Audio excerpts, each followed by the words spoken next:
Okay, in this series of lessons on crime and deviance, we're going to look at, well, what do the stats show, what are the theories, what are the ideas about who commits crime?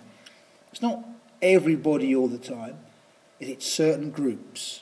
And today, in this lesson, we're going to start with gender, male and female. So we're going to study the connections between gender and crime. Try to understand the connections and apply some thinking skills. Keywords are ratio, burglary, assault, shoplift, gender role, maternal, socialisation, supervision, chivalry, labelling, ladette, manipulation, capitalism and alcopop. We'll go through all of these in turn as we do the lesson. But let's start off with some stats. The red marks female crimes. So you can see for all types of crime, from theft to failing to attend a court, drug crimes, robbery, for all categories of crime, it's mostly blokes. The red bit, the female bit, is small. It's only a little bit larger here for the theft one. That's about that amount. Yeah. So that's for definite.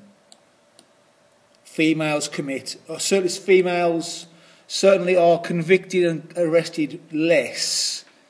And we think that's probably because they actually do commit more crime. Now, class here I've written, we don't know when females do commit crime, we'd actually quite like to know what's their class background. Yeah? These figures don't tell us. Yeah? Also, we can't see here, so this theft figure, well, is that women shoplifting, which is part of their gender role? Shoplifting food for their kids? Yeah. These are all things we've got to look at in class, we've got to think about. Think our way through these things. It's complicated. Oh yeah, by the way, in the book, this is page 110, 111. But the thing to get your head around is certainly women are arrested and convicted far less than men. So why? Lots of explanations. One, socialisation. Females, we say, are socialised into playing it safe. They are not risk takers like men. If boys are socialised to be risk takers, crime's a risk. Females are socialised not to take risks. They've got to look after babies, be caring and nurturing. Therefore, that might make them less likely to commit crime. That's one theory.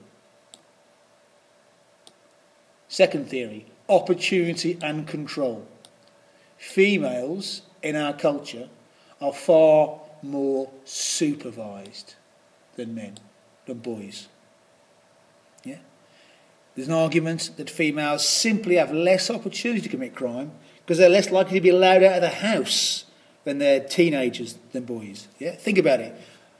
In a lot of houses, young boys, 15 years old, leaving the house, where are you going? Out.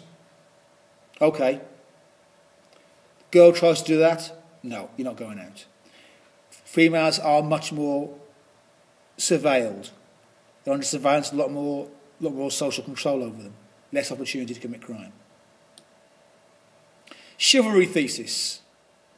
The theory here is that even when women are caught, they are let off more by the police and the courts because of our gender roles where we've got to protect women.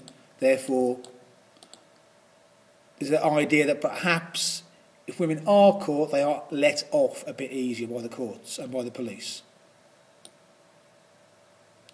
Now, of course, the obvious one is labelling and self-fulfilling prophecies. Yeah? The police see that, well, they're trouble. They see that, or they're expecting boys to be fighting. Yeah? So the big group of 15-year-olds in the street, 10 boys, 10 girls, the police rock up, they stop and they search the boys. They don't stop and search the girls. Then they say, we caught these boys doing this, we didn't catch any girls. Told you it was the boys.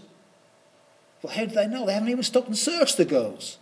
It could be a self-fulfilling prophecy caused by labelling. Once you've labelled them, after a year or two, the stats will back up your prophecy. I told you.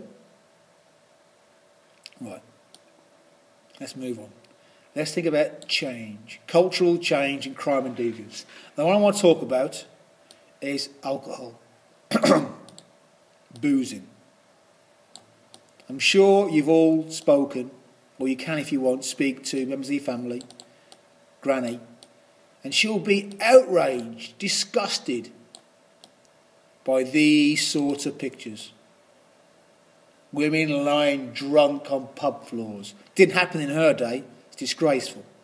So something's clearly changed in our culture to make this sort of deviance much more acceptable. What used to be incredibly deviant, women getting drunk in public, is now much less deviant. So the culture's changed. There's what's changed it. So what I said, the argument is quite clear. The big brewing and distilling and booze companies have changed it. They suddenly realised there's millions of females with money to spend. They weren't spending it in pubs, they didn't like pubs. So they've changed the pubs, some of them, to fancy bars, to attract women in to drink. They've brought in special drinks for women, alcohol pop, Smirnoff Ice, etc., etc. They put a lot of work in, and it's worked. They've done it. They've done the shifting. They shifted the culture.